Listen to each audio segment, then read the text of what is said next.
Welcome to Sharing the Middle, where recovering perfectionists, overachievers, and anyone in the middle struggle come together to learn to embrace the messy middles of life. I'm Lacey, your friend in the middle and guide, whose claim to fame this week is making it through a family vacation, which is really going to be our theme for today's episode. And we're going a little rogue as far as format goes, where today I'm mostly just going to talk about me and where I'm at right now, so that one, you can kind of see and feel where I'm at, but also because I don't have a reading to read from the middle and I don't feel like I'm in a place to give advice. Let's just think of it as one long Lacey Loves segment as we get started. As usual, I'm so thankful for you being here today. Let's jump right in.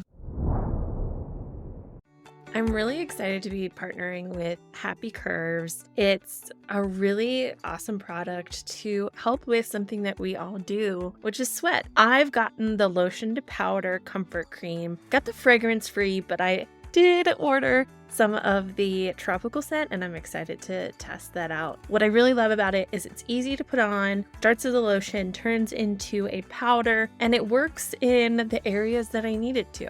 I'm a busty lady. That's not a secret. And with busts, there's sweat. It's been a really great thing, not only during the summer, but as someone with a chronic illness that tends to make me sweat, I deeply appreciate it. The other thing that I love about Happy Curves specifically is it's intended to be inclusive of all people, whoever you are, because again, we all sweat and we all can deal with it how we want to. I like it because of the comfort. No one's really around me to smell me. Joe is, but never mind. This is getting too long. Enjoy. 15% off going to myhappycurves.com/Lacey15 or with my code Lacey15. That's LACEY15. This week was my family vacation. It's really interesting because my mom's side of the family, meaning aunts, uncles, cousins, go together on this trip. Most of us do. And this is something that's been going on my entire life. It's a pretty cool thing. There's about 40 of us that stay in a house together, and who can go goes. And it's been something really special and like a touchstone of my life. It's something I've been able to count on and do. And this year was different because if you remember, we lost my grandma in the beginning of April, and grandma was the backbone of vacation. It's weird to think of it without her. Even though I've already done a vacation without her, it's still weird to think of it without her. It got me thinking about grief and the middle and kind of the struggles I've been having in the middle right now. As a chronically ill, newly disabled person, this was the first time I've tried traveling. And it went fine. I ended up doing pretty well, considering. But it really knocked me out. It doesn't help that my 2-year-old daughter had a stomach virus for most of it, honestly. She and I were in bed together a few days. This year for me, vacation was so different because I was a new person, going through what I've gone through and not physically feeling like the same person, and then not having our anchor there. It was really bizarre. We were also in a different house and a different place, which is also weird, but I'm grateful for it because if we were in a previous house that we've been in before, I think it would have been harder. I don't even know where to start. We lost my grandpa 3-4 years ago now.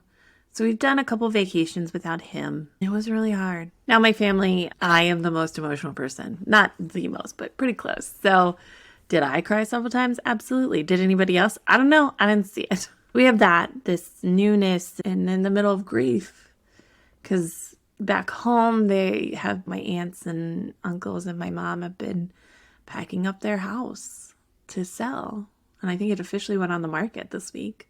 Combining all of that, plus a 2-year-old with stomach flu and a newly disabled Lacey, who's never great on vacation. Let's be honest. I am not a good traveler. I've said this before. I'll say it again. I'm not a good traveler.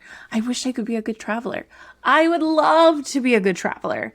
I have so much anxiety when it comes to traveling. And if you listen back to the Lee Freeman episode of Sharing the Middle, you hear me realize I don't like traveling because it's full of middles. I don't like having to get to a location because I feel so unsettled of not having a place that is mine. The transition from one place to the next, very challenging for me. Then we get there and I like alone time. I like downtime. Even before I was sick, I needed that.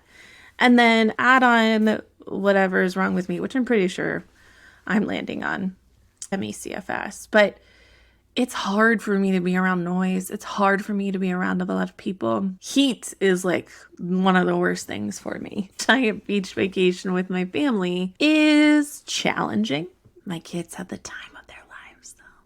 Traveling with toddlers is not easy in general. Our kids were pretty great. Our kids are really great. So I don't even know, even with the stomach virus. But today I'm home, and it's the first time that I am home and alone in a week and a half, and I'm just soaking in the quiet and the rest that comes from it. The past 2 days, I've basically been incapacitated in bed because the trip and travel took it out of me.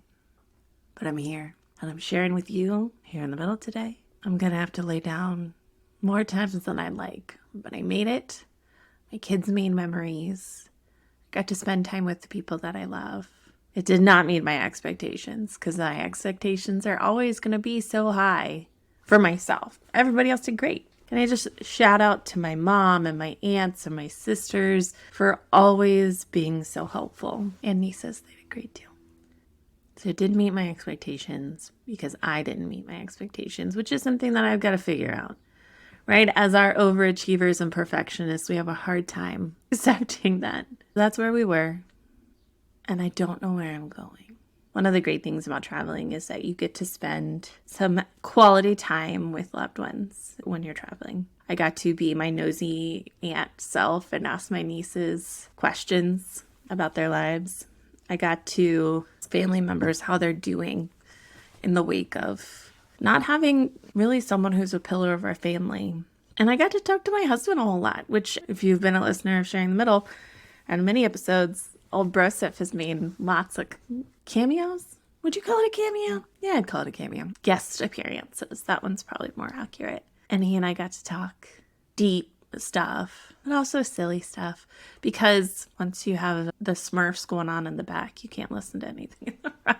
Minivan life there. I came to a realization in talking to him that I've been struggling with the middle because I've been clamping up about being open about where I'm at again. Yes, I'm sharing, but I'm sharing in a way that I'm hiding things that I don't want to say hiding. I'm not continuing to dive into the things that are really going deep down. I have been really struggling with this idea of losing my job. And I didn't want to talk about it because I didn't want anyone to think badly of me or where I was working or anything like that. But the reality is it's really impacted me a lot. And it's a big part of my story. And it's stopped me from continuing to tell my story. So I'm still figuring out how I want to talk about that. But that was a big realization that I had when I was talking to Joe. Oh, that's a barrier.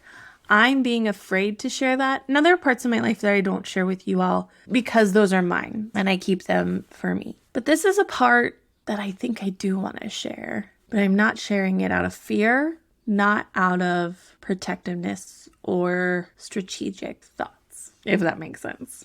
And it's something that I think can be helpful because I'm an overachiever, right? I've always been a hard worker, and to have this feeling of I failed enough, I wasn't fired. See, that's part of the thing is I don't even know what to call it. So I say I lost my job, even though Joe is very adamant to say that I walked away and that I made the choice. But yeah, in the next few weeks, you're going to hear me being maybe a little quieter. One, because I need to focus on No Shame in the Home Game, which has some good stuff, and I just cannot wait for you all to hear it. But also because there are pieces that need to be shared of mine, and I want to share them in a way that's mindful of me and everyone else, but also helpful, if that makes any sense. I don't know. So that was my 10-minute diatribe on everything that's on my mind, an insight to where I have been and where I'm going. And now we can kind of transition into our traditional Lacy Loves. So in Lacey Loves Today, I want to share roll-on sunscreen. I know that this may not be news to anybody else, but roll-on sunscreen to me is like the beautiful mix of spray sunscreen, bottled lotion sunscreen when it comes to kids. Because I was able to, we were at the beach every day, and even today when I sent my kids off to daycare, they have water days on Tuesdays. You just roll on and then spread out and you're done. I'll put a link to the one that I used. I used it all week too. My face looks great. I did get a sunburn on my back, but that was my bad because I didn't do it well because I was just too excited to get in the pool with Iris. That was huge for us. Big help. Loved that roll-on sunscreen. What else?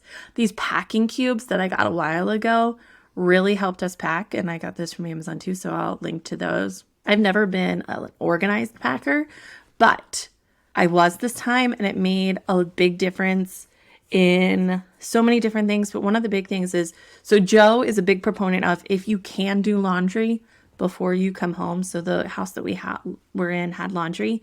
And we did laundry there, so we packed clean clothes. And I packed them where each of us had our own little bag within our big suitcases. So what I was able to do is just take those individual bags to our different spots and unpack them quickly. And it was so easy to unpack. I've already unpacked. Usually I'm a person that like lives out a suitcase again for a few weeks because that's who I am and that's fine. But this time I didn't do that. And now we are probably the furthest ahead we've ever been on laundry, and it's post-vacation, which is huge. Thanks for sharing the middle with me again today. Next week, we've got another interview episode, and next week, No Shame in the Home Game premieres on Friday. I'm going to keep hyping it until it premieres. Thanks so much, and see you in the middle soon. Thanks for sharing the middle with me. As always, I hope you've been able to see a little bit of yourself in the story we shared today. Don't forget to follow, share, rate, review, and follow me on social media at Lacey Shares.